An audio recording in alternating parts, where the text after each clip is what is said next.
Transitioning out of the Army in 2017 was probably one of the hardest things I've ever done in my life.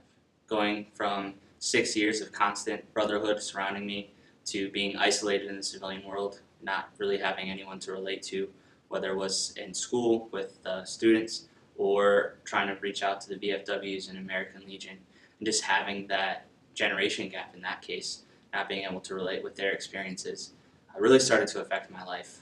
To the point where my family and my friends weren't really able to help me fill this void that was being generated in my mind.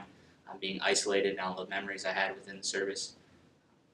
My name is Nicholas York, co-founder of Charlie Foxtrot Brewing. My co-founder Timothy Price and I met in Afghanistan while deployed. Charlie Foxtrot, we're more focused on being able to allow veterans to come in and have that place to be where they can relate to others and be able to identify easily with them, as well as be able to enjoy some craft beer. We have 8 staple beers on tap at all times, 4 seasonal and 4 to 6 small batches that will be rotating throughout. We're not just focused though on our younger generation of transitioning veterans, but we're focused on veterans as a whole.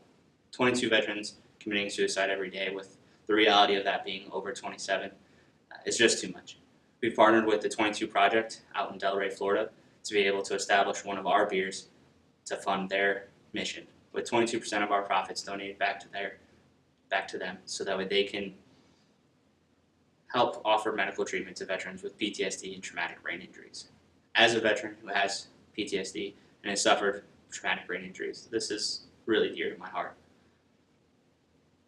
If we were able to receive the grant money, we'll use that to purchase additional brewing equipment, start getting our manufacturing license, and be able to distribute our beer to help support our veterans.